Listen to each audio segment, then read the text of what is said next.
യഥാർത്ഥത്തിൽ 304A എന്ന് പറയുന്ന ഒരു വകുപ്പ്. അപ്പോൾ ഉദാഹരണമായിട്ട് ഈ വാഹനം ഇടിച്ച് മരിക്കുന്നില്ലേ, വാഹനം അശ്രദ്ധമായിട്ടും ഉദാസീനമായിട്ടും അവർക്ക് അപാകമായിട്ടും വാഹനം ഓടിച്ചിട്ട് അപകടം ഉണ്ടാക്കി ഒരാളെ ആരെങ്കിലും മരിക്കുക ഇടയാകുന്നു, ആരെങ്കിലും അല്ലെങ്കിൽ ആളുകൾ ഒന്നിലധികം ആളുകൾ മരിക്കുക, എങ്ങനെയായാലും അത് 304A എന്ന് പറയുന്ന ഒരു പ്രായണ ഒരു കുറഞ്ഞ വകുപ്പായിരുന്നു. പക്ഷെ ഇപ്പോൾ എനിക്കതേ ഒരു സന്തോഷമുള്ളത് അതിൻ്റെ ശിക്ഷയൊന്നും കൂട്ടിയിട്ടുണ്ട്. അതായത് ഈ 304A ഇപ്പോൾ കൊണ്ടുവന്നിട്ട് പുതിയതായിട്ട് ഇതിനകത്ത് 106 വകുപ്പായിട്ട് ചേർത്തിട്ടുണ്ട്. ആ 106 വകുപ്പിനകത്ത് ഒരു അപകടവും പതിഞ്ഞിരിപ്പുണ്ട്. അതിലെ ഈ ഇങ്ങനെയുള്ള ഈ പ്രശ്നത്തിനൊക്കെ, അതായത് ഇതേപോലുള്ള ഒരു മരണം ഉണ്ടാക്കുകയാണ് ഏത് വിധത്തിലുള്ള നെഗ്ലിജൻസ്, അശ്രദ്ധ മൂലം. ഒരുപാട് അശ്രദ്ധയുണ്ട്. അശ്രദ്ധ എന്ന് പറയുന്നത് ഇപ്പോൾ ഉദാഹരണമായിട്ട് ഇപ്പോൾ KSEB ഓഫീസേഴ്സിൻ്റെ അശ്രദ്ധ മൂലം ലൈൻ പൊട്ടി വീണ് ആരെങ്കിലും മരിക്കുക, അങ്ങനെ ആയാലും അത് ഈ പറയുന്നത് പോലെ റാഷൻ നെഗ്ലിജൻ്റ് ആക്ടിനകത്ത് വരും. അപ്പോൾ അതിനുമൊക്കെ അതുപോലെ തന്നെ ഈ വാഹനം തോന്നിവാസം പോലെ ഉപയോഗിച്ച് ഓടിച്ച് അത് കൊല്ലപ്പെടുക, ആളുകൾ മരിക്കുക, അങ്ങനെയൊക്കെ ഉണ്ടായിക്കഴിഞ്ഞാൽ അതിന് ഇപ്പോൾ അതിൻ്റെ ശിക്ഷ നേരത്തെ 2 വർഷവും ഫൈനുമായിരുന്നെങ്കിൽ ഇപ്പോൾ അത് 5 വർഷവും ഫൈനും ആക്കിയിട്ടുണ്ട്. എൻ്റെ അഭിപ്രായത്തിൽ ഈ 5 വർഷം എന്നുള്ളത് വീണ്ടും കൂട്ടേണ്ടതായിരുന്നു അത് കുറെ കൂടെ. കാര്യം ഇത് അത്രത്തോളം തോന്നിവാസമാണ് റോഡിൽ ഓരോരുത്തർ കാണിക്കുന്നത്. അങ്ങനെ വരുന്നുടനെ ആ രീതിയിലേക്ക് പോകണമായിരുന്നു. അപ്പോൾ അങ്ങനെ വന്നപ്പോൾ ഇതിനകത്ത് ഈ വ്യത്യാസം വരുത്തിയത് ഒരു സ്വാഗതാർഹമായ കാര്യമാണ്. പക്ഷേ അത് എൻ്റെ അഭിപ്രായത്തിൽ അതിൻ്റെ ഗ്രാവിറ്റി കുറച്ചുകൂടെ കൂട്ടാമായിരുന്നു.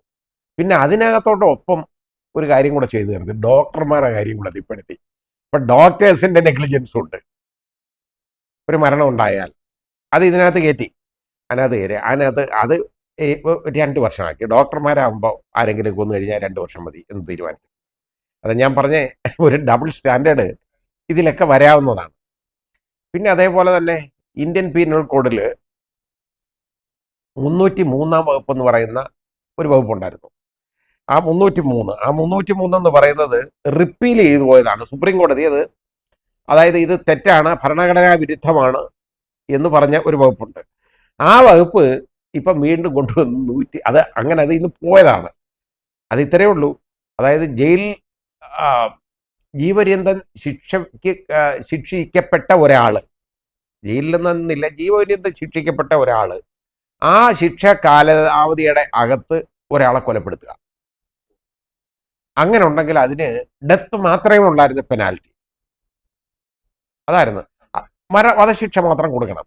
അപ്പോൾ അങ്ങനെയുള്ള ആ പൗരന്മാരെ, അതായത് ഒരു കുറ്റം ചെയ്ത് ഒരു ശിക്ഷിക്കപ്പെട്ട ഒരാളെന്നും അല്ലാത്ത ഒരാളെന്നും ഉള്ള വിവേചനം എന്ന് പറയുന്നത് ശരിയല്ല, അത് ഇക്വാളിറ്റിക്ക് എതിരാണ് എന്നുള്ള സുപ്രീം കോടതി, അതായത് ആർട്ടിക്കിൾ 21 ആർട്ടിക്കിൾ 14 ഒക്കെ എതിരാണെന്നുള്ള ഒരു നിഗമനത്തിൽ സുപ്രീം കോടതി ആ നിയമം അസാധുവാക്കി മാറ്റി. ആ വകുപ്പ് ഇപ്പം തിരിച്ചു കൊണ്ടുവന്നിട്ടുണ്ട് കേട്ടോ. അത് തിരിച്ചു കൊണ്ടുവന്നത് വല്ല പ്രയോജനം 104 വകുപ്പായിട്ട് ഇതിനകത്ത് തിരിച്ചു കൊണ്ടുവന്നിട്ടുണ്ട്. പക്ഷെ തിരിച്ചു കൊണ്ടുവന്നിട്ട് ഈ പറഞ്ഞേക്കുന്ന ശിക്ഷ എന്താണെന്നറിയാമോ? അത് ജീവപര്യന്തം തടവോ അല്ലെങ്കിൽ ജഡ്ജിയുടെ ഇഷ്ടം പോലെ ചെയ്യാമെന്ന്, അല്ലെങ്കിൽ ജഡ്ജിയുടെ ഇഷ്ടം പോലെ ചെയ്യുന്നത്. അത് എനിക്കൊരു നോക്കുകുത്തിയാക്കി ഇതിനെ മാറ്റിയതല്ലാതെ എനിക്ക് വേറൊന്നും തോന്നുന്നില്ല അതിനകത്ത്. ആ രീതിയിലാണ്. പിന്നെ രസകരമായ ഒരു കാര്യം ഞാൻ ഇതിൽ കണ്ടത്, ലർക്കിംഗ് ഹൗസ് ബ്രേക്കിംഗ് ബൈ നൈറ്റ് എന്ന് പറയുന്ന ഒരു ഒഫൻസ് ഉണ്ടായിരുന്നു ഇന്ത്യൻ പീനൽ കോഡിൽ. ഇപ്പം അതിൻ്റെ പേര് മാറ്റി. അതൊരു വലിയ തമാശയായിട്ടാണ് അത് ഇട്ടേക്കുന്നത് കേട്ടോ. ലർക്കിംഗ് ഹൗസ് ബ്രേക്കിംഗ് ബൈ നൈറ്റ്, അത് ഇപ്പം 103 വകുപ്പായിട്ട് ഇതിനകത്ത് ഉൾപ്പെടുത്തിയിട്ടുണ്ട്. പക്ഷെ നൈറ്റ് എന്നുള്ള മാർക്ക് അങ്ങ് മാറ്റി. House breaking after sunset and before sunrise. മനസ്സിലായില്ലേ? അത് നൈറ്റ് എന്ന് പറഞ്ഞാൽ എന്താണെന്ന് തലയിൽ എന്തെങ്കിലും ഉള്ളവർക്കെല്ലാം അറിയാം, ഒരു സംശയം വേണ്ട. നൈറ്റ് എന്ന് പറഞ്ഞാൽ സൺസെറ്റിന് ശേഷവും സൺറൈസിന് മുമ്പുമാണെന്നുള്ളത് ഈ ലോകം മുഴുവൻ അറിയാവുന്ന ഒരു കാര്യമാണ്. അത് വലിയൊരു കണ്ടുപിടുത്തം ഇത് നടത്തിയിട്ട് അത് തെറ്റാണ്, house breaking after sunset and before sunrise എന്നാക്കിയിട്ട് അങ്ങനെ ഇവിടെ ഉണ്ടായി. അപ്പം ഇത് പ്രയോജനം ആർക്കാരെന്നറിയോ? ഇത് യഥാർത്ഥത്തിൽ ഇതിപ്പോൾ നമുക്ക് നോർവേയിലൊക്കെ കൊണ്ടുവച്ചാൽ ഇതിന് വലിയ പ്രയോജനമുണ്ട്. സ്വിറ്റ്സർലൻഡിലോ നോർവേയിലോ അല്ലെങ്കിൽ അങ്ങനെ നമ്മൾ സ്വീഡനിലോ ഒക്കെ കൊണ്ടുപോയി. കാരണം അവിടെയൊക്കെ പലപ്പോഴും നേരെ ഇരുട്ടുന്നുണ്ടല്ലോ, സൂര്യൻ അസ്തമിക്കുന്നത് ഏതാണ്ട് രാത്രി നമ്മുടെ ഒരു ഇന്ത്യൻ സമയം നമ്മൾ നോക്കിയാൽ ചിലപ്പോൾ 12 മണി വരെയൊക്കെ പോകും, അന്നേരമായിരിക്കും.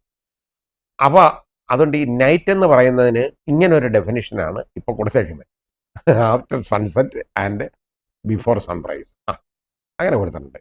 ഇതിൻ്റെ ഒരു കാര്യം വല്ല ആവശ്യമുള്ളതാണോ ഇതിനകത്ത്? അതാ ഞാൻ പറഞ്ഞേക്കുന്നത്. ഇതിനകത്ത് ഈ രീതിയിലുള്ള ജിമ്മിക്കുകൾ കാണിച്ചാണ് ഈ പുതിയ നിയമം എന്ന് പറയുന്നത് കൊണ്ടുവന്നേക്കുന്നത്. ഇതിൻ്റെ ഉപദ്രവം എന്ന് പറയുന്നത് ഈ പോലീസുകാർ പരക്കം പായും. ഇനി അവർക്കിത് അറിഞ്ഞൂടാ, എന്ത് ചെയ്യണമെന്നൊന്നും അറിയാൻ വയ്യാതിരിക്കുകയാണ്. ബാക്കി കാതലായ മാറ്റങ്ങളൊന്നുമില്ല.